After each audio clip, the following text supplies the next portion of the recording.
Katedral. Gereja tua ini masih saja anggun dipandang mata. Tegak berdiri sejak 1901.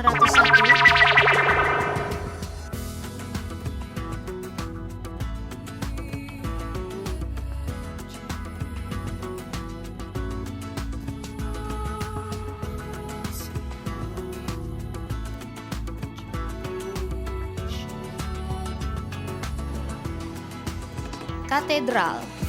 Gereja tua ini masih saja anggun dipandang mata. Tegak berdiri sejak 1901, Gereja Katedral telah mengiringi perjalanan sejarah umat Katolik Indonesia. Gereja yang menjadi cagar budaya ini juga telah menjadi penanda penting dalam tatanan kota Jakarta, tempo dulu hingga kini. Ya, kalau dahulu gereja katedral menjadi simbol keberadaan kolonial Belanda, kini katedral merupakan salah satu simbol yang tidak bisa dipisahkan dari kerukunan antar agama. Tengok bangunannya yang kokoh, kental dengan arsitektur gaya neogotik Belanda, membuat siapapun akan berdecak kagum dibuatnya. Terlebih bila masuk lebih dalam ke lorong dan ruangannya yang unik. Serta-merta karisma katedral pun akan membangkitkan suasana khidmat rumah ibadah. Di balik bangunan gereja yang megah dan terawat ini, ternyata ada sosok-sosok yang luar biasa. Adalah Sumadi salah satunya. Meski ia hanya seorang petugas gereja atau biasa disapa dengan koster, namun di tangannya lah kebersihan gereja ini terjaga. 15 tahun sudah ia mengabdi di lingkungan gereja Katolik Katedral ini. Berbekal keinginannya untuk selalu dekat dengan Tuhan, bapak dua orang putra ini tidak pernah merasa lelah dan bosan, meskipun koster di lingkungan gereja tidak terlalu banyak. Yang mendorong saya pengen jadi koster karena dulu teman saya sebelum saya kan juga kerja di pastoran. Nah, kalau saya menjadi koster, cita-cita saya, suatu saat bisa berdoa di tempat saya bekerja. Nah, pengennya saya begitu.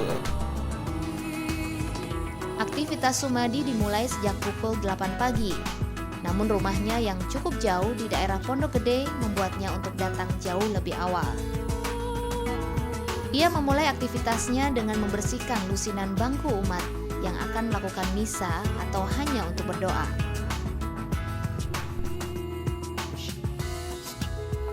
Setelah itu, ia tak lupa membersihkan patung-patung yang ada di sekitar lingkungan gereja.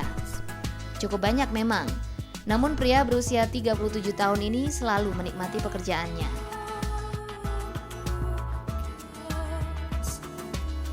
Ada satu benda milik gereja yang sangat berharga dan selalu dijaga kebersihannya oleh Sumadi.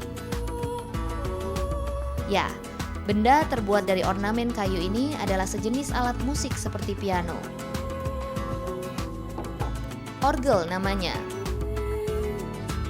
Orgel buatan Belgia ini sudah ada di gereja ini sejak tahun 1988. Suara orgel yang khas selalu mengiringi lagu-lagu pujian umat Katolik di gereja katedral. Sayangnya, sangat sedikit orang yang bisa menggunakan alat musik ini. Kini, karena usianya yang semakin tua, orgel ini tidak selalu bisa dipakai. Namun demikian, untuk momen penting seperti Natal, orgel tua ini masih bisa diandalkan. Masih berfungsinya orgel yang diboyong langsung dari Belgia ini tentunya juga berkat sentuhan sabar tangan Sumadi. Hampir setiap hari, ia selalu menyempatkan diri untuk membersihkan orgel ini. Ternyata komponen orgel tidak sesederhana alat musik biasa. Selain berbadan besar dan tinggi, orgel juga mempunyai bagian-bagian lain yang cukup rumit untuk dibersihkan.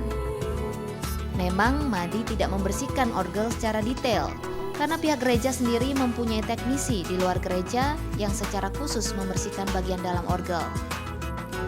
Kesulitannya ya karena terlalu tinggi, dan kalau bagian dalamnya saya sendiri terus terang kurang berani karena bagiannya rumit dan saya bukan teknisi organ memang. Dengan ukuran orgel yang cukup tinggi, membuat Madi sendiri agak kesulitan untuk membersihkan pipa-pipa orgel yang kurang lebih terdiri dari 1000 pipa. Salah satu ornamen yang cukup unik dalam sebuah gereja adalah orgel. Organ elektronik ini sudah ada sejak kurang lebih 20 tahun dan saya akan mencoba bagaimana sih cara mengoperasikannya. Katanya agak-agak susah sih.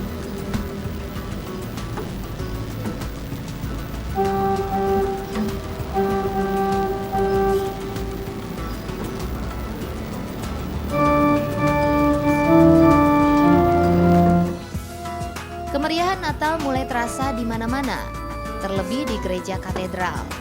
Di tengah-tengah kesibukan menyambut Natal, ada sepercik harapan Sumadi akan Natal yang segera datang.